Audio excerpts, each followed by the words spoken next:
Hello guys, my name is Shubham Shri, I am the artist behind sketch pastry. आज मैं एक face paint करने वाला हूँ। बेसिकली मैं एक पोर्ट्रेट कर रहा था एक क्लाइंट के लिए, तो मैंने सोचा इसको रिकॉर्ड किया जाए ताकि आप देख सको कि किस तरीके से हम फेस पेंट कर सकते हैं अगर आप एक्रेलिक्स यूज़ कर रहे हो। फेसेस का जो बेसिक फंडामेंटल है वो सेम रहता है। जहाँ पे कॉन्टूर्स हैं वो हमें ऐड करना है। प्रीवियसली वाटर कलर्स के साथ और एक्रेलिक्स के साथ भी मैंने बहुत सारा फेसेस ड्रॉ किया है, पेंट किया है, तो आप उसको ही फॉलो कर सकते हैं। यहाँ पे एक और है, मैं 400 GSM का पेपर यूज़ कर रहा हूँ। ये ब्रश का पेपर है 400 GSM। मैं कैनवस यूज़ नहीं कर रहा हूँ, आप कैनवस भी यूज़ कर सकते हो, सेम टेक्निक है। और मैं एक्रेलिक पेंट यूज़ कर रहा हूँ जो कि सिंपल बॉटल्स में आते हैं। यहाँ पे मैं एक सिंपल पोर्ट्रेट जो बना रहा हूँ, तो मैंने स्केच ऑलरेडी कर रखा है। आप चाहें तो बेसिक से स्केच कर सकते हैं, तो ये आपके ऊपर डिपेंड करेगा आपको स्किन टोन कैसा बनाना है, आपको फ्लैश टिंट कैसा बनाना है, ये आपके ऊपर डिपेंड करता है। आप चाहें तो मल्टीपल लाइटिंग भी ऐड कर सकते हैं। मैंने जो रेफरेंस इमेज लिया था और मेरे पास जो रेफरेंस इमेज था उसमें बहुत फ्लैट लाइटिंग था, तो इसलिए मैंने बहुत सिंपल रखा इसको। जो कलर था, जो फेस का कलर था, उसको मैंने सिंपल रखा। बट आप चाहें तो उसको अलग अलग डायरेक्शंस में कर सकते हैं, अलग अलग कलर्स के साथ ट्राई कर सकते हैं। जनरली मैं रिकमेंड करता हूँ कि जब भी ऐसा कुछ हो तो आप रेफरेंस इमेज अच्छा सा लें। और अगर आप अच्छा सा रेफरेंस इमेज ले लेते हैं तो फिर आपके लिए बहुत आसान हो जाता है कोई भी चीज़ करना। बट कोशिश करें कि सिंप्लिसिटी के साथ रखें और जितना ज़्यादा हो सके नॉर्मल रहें। क्योंकि कई बार क्या होता है, हम जब कुछ बड़े पेंट करने वाले होते हैं या बड़ा पेंटिंग कुछ करने वाले होते हैं, तो हम हमेशा हड़बड़ा जाते हैं और गलतियां कर देते हैं, जो कि एक गलत फॉर्मेट है। आपको हमेशा याद रखना है कि आप स्लो ही आगे बढ़ोगे तो बेटर होगा। चाहे कहीं पे भी आप करो, आप वाटर कलर सीख रहे हो, आप एक्रेलिक्स सीख रहे हो या पेंसिल सीख रहे हो, आपका जो प्रोग्रेस है वो रुकना नहीं चाहिए। आप रेगुलर प्रैक्टिस करें और साथ में नई नई चीज़ें सीखते रहें। इससे आपके लिए भी आसान होगा और एज एन आर्टिस्ट आप ग्रो भी कर पाओगे, आप नई नई चीज़ें एक्सपेरिमेंट भी कर पाओगे। यहाँ पे मैं वीडियो को ज़्यादा फास्ट नहीं कर रहा हूँ ताकि आप आसानी से देख सको जो मैंने स्ट्रोक्स यूज़ किए हैं, जो भी कलर्स यूज़ किए। तो इसलिए ये आपके ऊपर है, जैसा आप बनाना चाहें आप बना सकते हैं। आप वीडियो देख रहे हैं तो आपको हर एक चीज़ के बारे में पता होना चाहिए कि मैं क्यों कोई कलर ले रहा हूँ और कौन सा कलर ले रहा हूँ, या अगर मैं कोई गलती कर रहा हूँ तो क्यों कर रहा हूँ। तो ये आपके ऊपर डिपेंड करता है आप किस तरह से स्टार्ट करना चाहते हैं। आप चाहे तो डार्क टू लाइट भी कर सकते हैं, लाइट टू डार्क भी कर सकते हैं।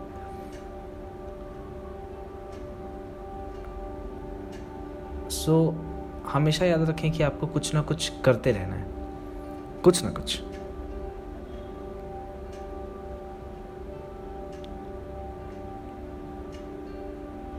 आप अगर सोच रहे हैं कि एक दिन में आपको सारी चीज़ें आ जाएगी, तो ये एक बहुत बड़ा रिस्क हो जाता है, क्योंकि आप कंफ्यूज हो जाओगे तो इसलिए वो एक गलती कभी नहीं करनी चाहिए। और मेरा ये मानना भी है कि अगर आप गलती नहीं करते हो तो ये बहुत बड़ा बेवकूफ़ी है, क्योंकि गलती करने से हम नई नई चीज़ें सीखते हैं। और जब हम गलती करते हैं तो हमको भी आइडिया आता है, हम सीखते हैं नई नई चीज़ें, हम जानते हैं कि हमें क्या नहीं करना है या हमें क्या करना है। तो सीखना बहुत ज़्यादा इम्पॉर्टेंट है, किसी भी तरीके से सीखना बहुत ज़्यादा इम्पॉर्टेंट है। अगर आप बेसिक कोई लाइटिंग कर रहे हो, लाइटिंग खुद से बनाने की कोशिश कर रहे हो, या आप कलर कुछ नया इंट्रोड्यूस करना चाहते हो अपने पेंटिंग में, तो ये सारी चीज़ें आसानी से की जा सकती है। ऐसा नहीं है कि आप कोई एक्सपेरिमेंट करो और वो कोई ड्राइंग अगर ख़राब हो जाता है तो फिर वो सारा चीज़ बर्बाद हो गया, तो ऐसा नहीं कर सकते। आपको हमेशा याद रखना है कि आप जितना ज़्यादा कोशिश करेंगे उतना ज़्यादा आपके लिए बेहतर होगा। इसलिए कोशिश करें कि एक्सपेरिमेंट करते रहें।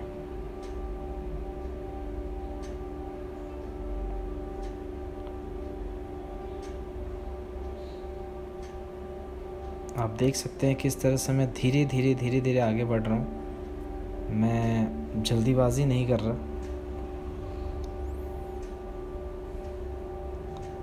ताकि कहीं गड़बड़ ना हो, क्योंकि मैं चाहता हूँ कि मैं जब ये ड्राइंग कर रहा हूँ तो मैं इससे सीखूँ।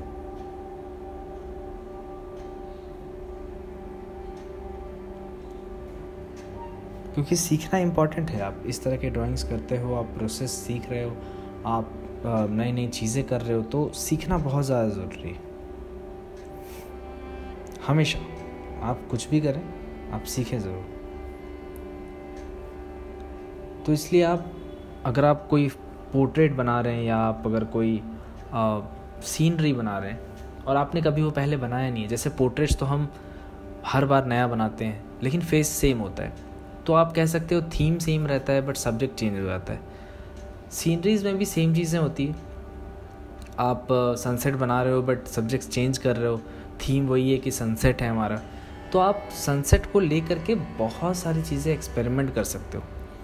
इससे आपको ना कुछ ऐसी गलतियां करने का मौका मिलेगा जो आपने कभी की नहीं, और इससे आपको सीखने को मिलेगा, और ये बहुत अच्छी बात है। इससे क्या होगा कि आप नई नई चीज़ें एक्सपेरिमेंट करेंगे तो आप नई नई चीज़ें सीख पाएंगे, और ये बहुत अच्छी बात है।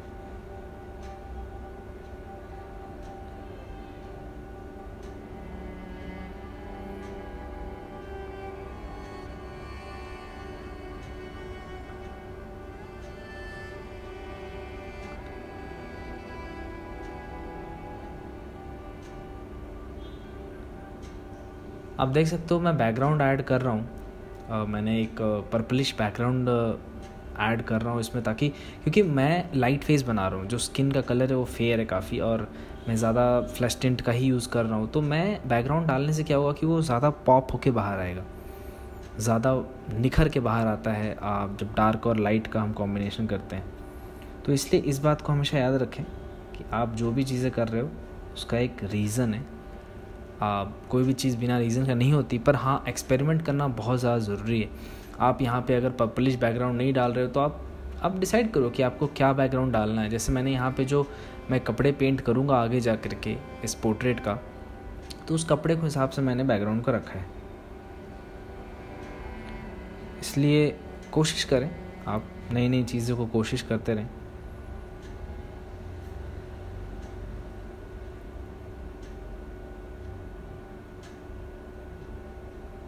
नई नई चीज़ें करेंगे तो आपके लिए भी बेहतर है, आपके लिए आसानी होगी। आप ज़्यादा एफ़र्ट लगाएंगे या फिर आप ज़्यादा दिमाग लगाएंगे, या आपके ऊपर है कि आप किस तरह से सीखना चाहते हैं, क्योंकि ये सारी चीज़ें आपके ऊपर है।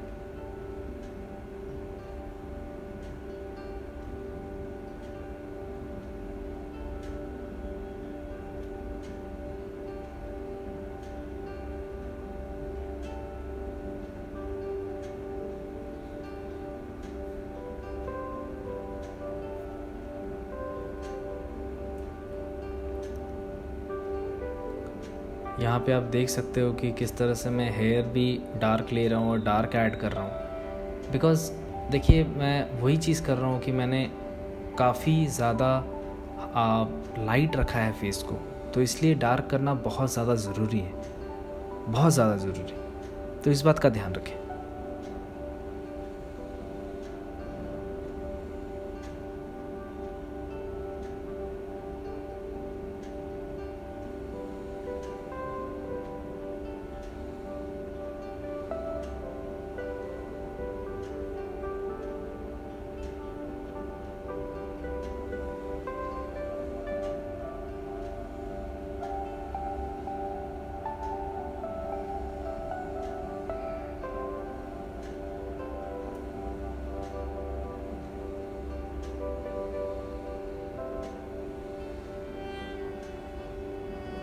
आईब्रोज़ डार्क हैं,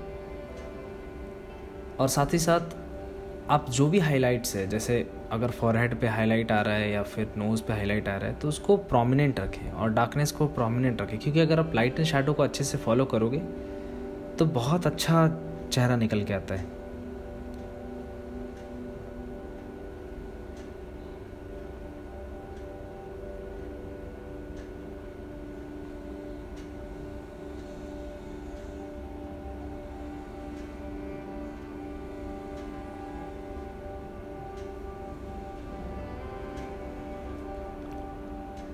अब देख सकते हैं जब हम चेहरे को पेंट करते हैं तो हम कई सारे कलर्स का यूज़ करते हैं। अब आप बहुत सारे पेंटिंग्स देखते हो कि यहाँ पे मैंने इस पेंटिंग को बनाने में कम से कम 1 घंटा लिया है और मैंने सिर्फ चेहरा कंप्लीट किया। और कंप्लीट कभी नहीं होता कोई पेंटिंग, तो आपको छोड़ना पड़ता है, आपको जानना पड़ता है कि कहाँ पे हमें स्टॉप करना है। तो इसलिए आप ज़्यादा सोचें नहीं इस बारे में और सिंपल सा अपना काम करते रहें, बिकॉज़ ये बहुत ज़्यादा ज़रूरी है कि आप कोई नई चीज़ भी प्रैक्टिस करें और साथ में सीखते भी रहें। अब यहाँ पे हम एक्रेलिक्स का यूज़ कर रहे हैं, आप चाहें तो ये सेम तरीके से आप वाटर कलर्स का भी यूज़ कर सकते हैं, क्योंकि जो मीडियम है वो चेंज हो रहा है बट टेक्निक सेम रहेंगे, कलर कॉम्बिनेशन सेम रहेंगे। हाँ, दोनों का जो रिज़ल्ट है वो काफ़ी वैरी करेगा, बिकॉज दोनों का मीडियम अलग है। पर इसका मतलब ये नहीं है कि जो तरीके हैं जो आप सीखते आए हो वो गलत है। मैं यहाँ पे कोशिश कर रहा हूँ कि चेहरे को निखर के बाहर लेके आऊँ, पॉप कराऊँ, और ये बहुत ज़्यादा ज़रूरी है। आप कभी भी ड्राइंग कर रहे हैं तो आप हमेशा ध्यान दें कि लाइट एंड शैडो ना हमेशा इम्पॉर्टेंट है। चाहे आप कितना भी कुछ करें, लेकिन लाइट एंड शैडो हमेशा इंपॉर्टेंट है। अगर आप इसको ब्लैक एंड वाइट में कर रहे होते तो शायद आपको इतना कलर्स का यूज़ नहीं करना पड़ता, आप सिंपल ब्लैक एंड वाइट से कर सकते थे। लेकिन वहाँ पे भी आपको लाइट एंड शैडो का ध्यान रखना बहुत ज़रूरी है।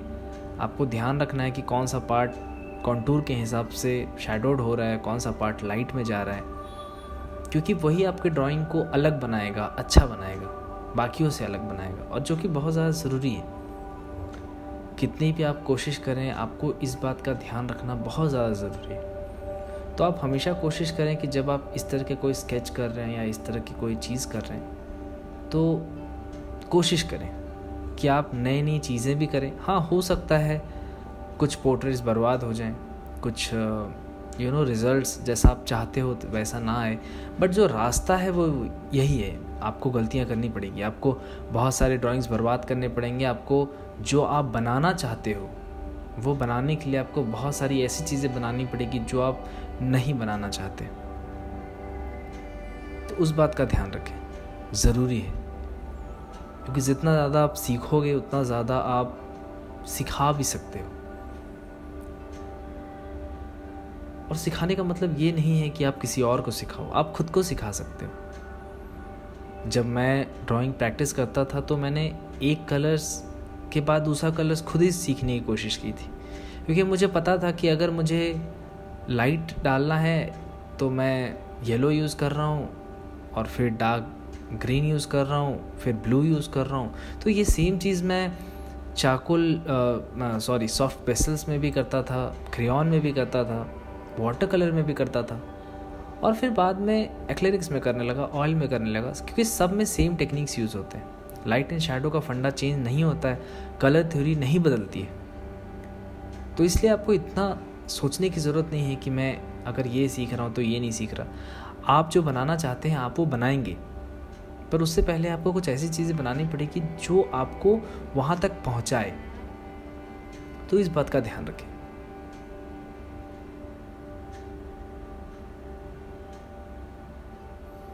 यहाँ पे थोड़ा थोड़ा हाईलाइट ऐड कर रहे हैं, थोड़ा थोड़ा शैडोज़ ऐड कर रहे हैं। इससे क्या होगा कि धीरे धीरे हमारा फेस डेवलप होगा।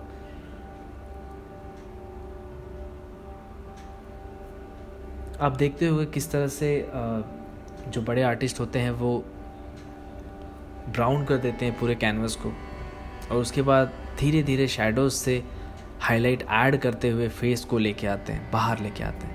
वो भी एक प्रोसेस है। मैं आगे के वीडियोस में वो भी करने वाला हूँ, वो टेक्निक्स भी दिखाने वाला हूँ, वो सारी चीज़ें शो करने वाला हूँ। बट अभी यहाँ से हम स्टार्ट कर सकते हैं, क्योंकि एक सिंपल प्रोसेस है। इस पेंटिंग टेक्निक से इस तरीके से आप वाटर कलर्स भी कर सकते हैं, एक्रेलिक्स और ऑयल सब कर सकते हैं। ये आपके ऊपर है। एक बार आप कॉन्फिडेंट हो जाते हैं अपने स्ट्रोक्स के ऊपर, अपने सारी चीज़ों के ऊपर, तो फिर क्या होता है कि आसान हो जाता है। जब तक आप डरते रहोगे कि मैं गलत कर रहा हूँ, तब तक गलती होती रहेगी।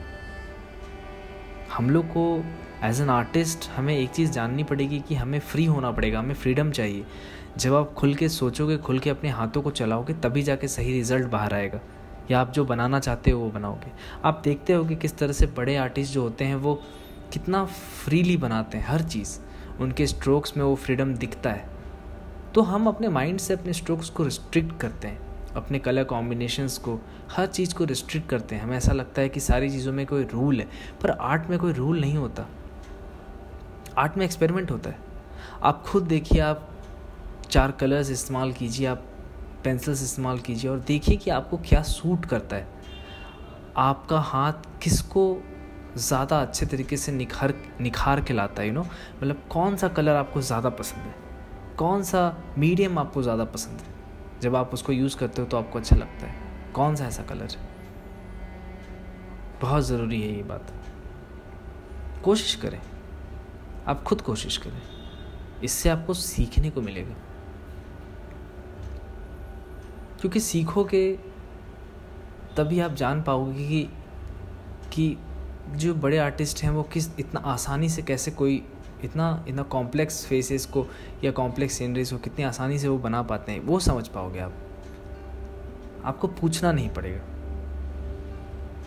हम रेगुलरली को देखते हैं कि किस तरह से बड़े आर्टिस्ट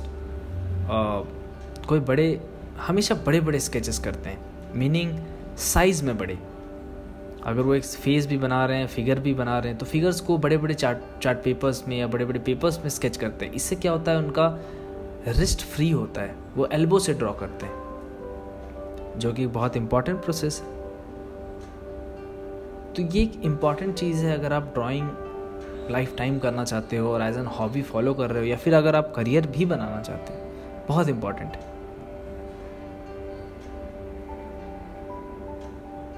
हमारे चैनल पे हमने बहुत सारे वीडियोस अपलोड किए हैं, आप देखें उन्हें, सीखें उनसे। बहुत बेसिक लेवल पे ही सारी चीज़ें मैं करके दिखाता हूँ। मैं ये नहीं बताता कि किस तरीके से आपको फिल्म स्टार्स के पोर्ट्रेट करने, क्योंकि वो आप खुद कर सकते हैं।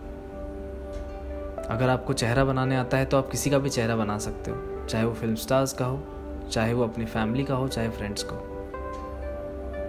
तो चेहरा बनाना इम्पोर्टेंट है।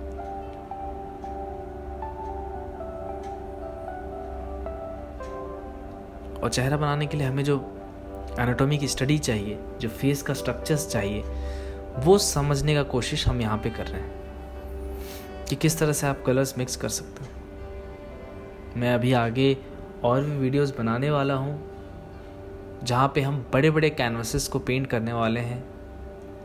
पोर्ट्रेट्स हैं, साथ में लैंडस्केप्स हैं, अर्बन स्केचिंग के बहुत सारे वीडियोस हैं।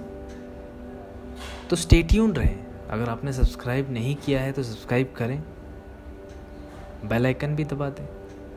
अगर आपको वीडियो अच्छा लगता है तो लाइक करें।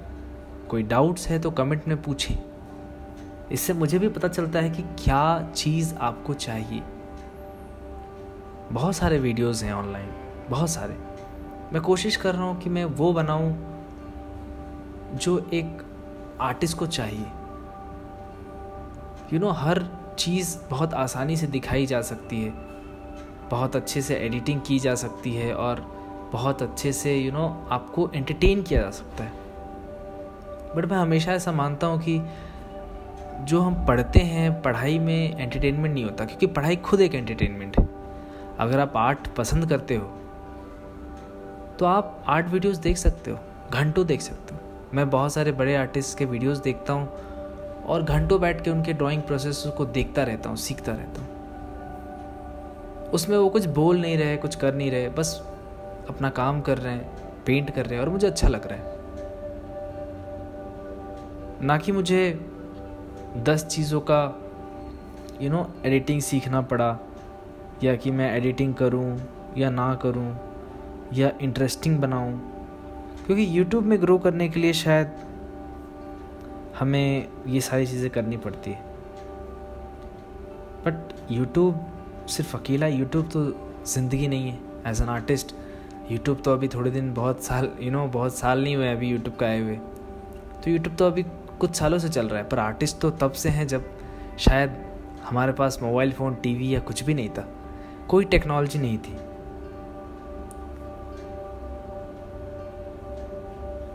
तो इसलिए ये सारी चीज़ें इम्पोर्टेंट हो जाता है। आप ये सोचें कि अगर आप आज से 50 साल पहले होते या 100 साल पहले होते तो आप किस तरीके से ड्राइंग कर रहे होते, आप क्या बना रहे होते। और मैं आपको कहूँगा, सजेस्ट भी करूँगा कि आप वही सब्जेक्ट को भी चूज़ करें। अगर आपको पीपल में इंटरेस्ट है, आप पीपल बनाएं, फेसेस बनाएं। आपको फेसेस में इंटरेस्ट है, आपको लैंडस्केप में इंटरेस्ट है तो लैंडस्केप बना सकते हैं। तो इसलिए कंफ्यूज ना हो।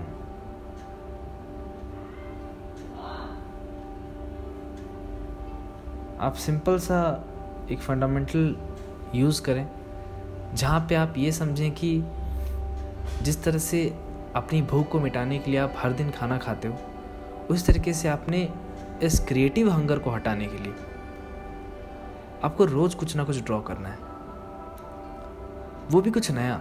रोज़ एक ही चीज़ नहीं। हाँ, रोज़ आप एक ही चीज़ तब करोगे जब आपको उसमें मास्टरी करनी है। आपको अगर फेसेस ड्रॉ करना नहीं आता तो मैं आपको सजेस्ट करूँगा आप रोज़ और लगातार हर दिन बहुत सारे फेसेस ड्रॉ करें, क्योंकि आपको सीखना है। पर जब आपने उस चीज़ को सीख लिया, एक अच्छे लेवल पे सीख लिया, तो फिर आप मीडियम्स चेंज करें, आप टेक्निक्स चेंज करें। ये इम्पॉर्टेंट है, बहुत ज़्यादा इम्पॉर्टेंट है। तो कोशिश करें इसको लेके। आप देख रहे हो किस तरह से मैं धीरे धीरे जहाँ पे डार्कनेस चाहिए वहाँ डार्कनेस ऐड कर रहा हूँ, जहाँ पे लाइट चाहिए वहाँ लाइट ऐड कर रहा हूँ, और जहाँ पे शैडोज़ है वहाँ पे मैं ब्लू और ब्राउन का कॉम्बिनेशन यूज़ कर रहा हूँ। अब ये ब्लू आप बोलोगे ये कौन सा ब्लू है, मुझे नहीं पता। मैं इतना टेक्निकल स्ट्रॉन्ग नहीं हूँ टेक्निकली कि मैं आपको बताऊँ कि ऐसा blue, Persian blue, titanium blue, नहीं पता मुझे। मैं बस जो देखता हूँ वो मैं बना देता हूँ, या जो देखता हूँ उसको क्रिएट करता हूँ। आप इतना समझिए कि हमारे पास बहुत सारे कलर्स हैं। आप जब पैलेट पे कलर मिक्स कर रहे होते हो तो जो भी कलर आपको दिखे, आपको बस पता होना चाहिए बेसिक्स, कलर थ्योरी का बेसिक्स पता होना चाहिए। अगर आपको कलर थ्योरीज में कुछ डाउट है तो आप कमेंट बॉक्स में बताएं। मैं आपको नेक्स्ट वीडियो में कलर थ्योरी एक्सप्लेन कर दूंगा कि कलर थ्योरी है क्या। और ये बेसिक्स की बात कर रहा हूँ, मैं आपको बहुत टेक्निकल टर्म्स में नहीं समझाने वाला कि हाँ ये ऐसा है वह वैसा है। मैं आपको कंफ्यूज नहीं करना चाहता, ना ही मैं आपको इम्प्रेस करना चाहता हूँ कि देखो मेरे आर्ट में कितना दम है कि मैं रोज़ आपको बहुत बड़े बड़े पोस्टर्स, बहुत बड़े बड़े ड्राइंग्स करके दिखाऊँ। नहीं, मैं जो रेगुलर प्रैक्टिस करता हूँ, जो मैं रेगुलर ड्रॉ करता हूँ, मैं वही आपको बता रहा हूँ। स्टूडेंट्स को जो डाउट होते हैं मैं वही आपको बता रहा हूँ, और कुछ नहीं बता रहा, क्योंकि वही इम्पॉर्टेंट है। स्टूडेंट्स जब आते हैं मेरे पास बहुत सारे स्टूडेंट्स हैं, और जब वो आते हैं तो वो पोर्ट्रेट्स देख के इंस्पायर ज़रूर हो सकते हैं, वो मेरे ड्राइंग्स को देख के इंस्पायर ज़रूर हो सकते हैं, लेकिन वो वैसा करने के लिए जो प्रोसेस होता है वो बहुत कीमती है। लोग उस पर ध्यान नहीं देना चाहते, पर वो कीमती है, बहुत ज़्यादा कीमती। क्योंकि डायरेक्टली मास्टर नहीं बना जाता है, आपको कभी ना कभी एक स्टूडेंट बनना पड़ता है, और स्टूडेंट के बाद आप एक मास्टर बन सकते हो। इस बात को हमेशा याद रखना चाहिए कि आप एक स्टूडेंट पहले बनोगे और फिर एक मास्टर बनोगे। अगर आप शुरू से सोच रहे हो कि मैं मास्टर पीसेस बनाऊंगा तो ये आपकी गलतफहमी है, आपको इसे दूर करनी पड़ेगी। आपको बहुत सारी गलतियां करनी पड़ेगी, आपको एक स्टूडेंट बनना पड़ेगा। शायद आपको पुराने आर्ट्स को देखना पड़ेगा, पुराने आर्टिस्ट को फॉलो करना पड़ेगा, सब कुछ सीखना पड़ेगा। उसके बाद आप एक आर्टिस्ट बनोगे, उसके बाद आप एक मास्टर आर्टिस्ट बनोगे, और तब जाके आपका मास्टरपीस क्रिएट होगा। मास्टरपीस कोई ऐसी चीज़ नहीं है जो एक दिन में बन जाती है, और शायद कोई ऐसी चीज़ है जो एक दिन में भी बन जाती है, लेकिन कहीं ना कहीं उसका रास्ता बहुत सालों से होकर गुजरता है। इसलिए कोशिश करें कि आप एक्सपेरिमेंट करते रहें, नई नई चीज़ों को सीखते रहें। आप देख रहे हो फेस के जो हाइलाइट्स हैं वो कंप्लीट हैं, जो डिटेल्स हैं वो कंप्लीट हैं। मैं बस कोशिश कर रहा हूँ कि जो नई नई चीज़ें हैं, जैसे ज्वेलरी है, ईयररिंग्स या कोई नेकलेस, उसको ऐड कर दूँ, एक हल्की सी चीज़। अब ये पोर्ट्रेट मैंने कंप्लीट नहीं किया है, इसमें मैंने सिर्फ फेस बनाया था, तो मैंने फेस को रिकॉर्ड करके आपके लिए रख दिया ताकि आप समझ पाएँ कि हाँ ठीक है, हमें किस तरह से फेस करना है। ये इम्पॉर्टेंट है, आपको सारा प्रोसेस पता होना चाहिए। मैं सिर्फ फाइनल रिजल्ट्स आपको नहीं दिखा सकता, गलतियाँ भी देखनी बहुत ज़रूरी होती है क्योंकि उससे सीखने को मिलता है। आप चैनल पर नए हैं तो चैनल को सब्सक्राइब करें, सपोर्ट करें। मैं ऐसे रेगुलर वीडियोस बनाता रहता हूँ। आप देख सकते हैं हमारा पोर्ट्रेट फेस जो है वो ऑलमोस्ट रेडी की तरफ जा रहा है, और मैं बस हाइलाइट्स और थोड़े थोड़े ट्विकिंग कर रहा हूँ इधर उधर जहाँ मुझे लग रहा है, और बस इतना ही है। अब ये एक फॉर्म हो गया पेंट करने का, ये एक्रेलिक्स में हम कर रहे हैं, आप चाहें तो दूसरे तरीके से भी कर सकते हैं। तो एक्सपेरिमेंट करना बहुत ज़्यादा ज़रूरी है। जो बेसिक्स होता है उसको याद रखें, घबराएं नहीं, गलतियाँ करने से घबराएं नहीं, और सीखते रहें। आप ये ना सोचें कि अगर मैंने ये गलती कर दी तो क्या होगा, कुछ भी नहीं होगा। एज एन आर्टिस्ट आप खुद के मालिक हो, आप जो चाहो कर सकते हो। तो कोशिश करें कि आप नई नई चीज़ें करें। आप देख रहे हो कि हमारा फेस कंप्लीट हो चुका है, तो आप वीडियो को पूरा देखें, सीखें, और कोई भी डाउट है कमेंट बॉक्स में बताएं। सब्सक्राइब करें चैनल को, प्रैक्टिस करें। मैं आपसे नेक्स्ट वीडियो में मिलता हूँ। Bye bye.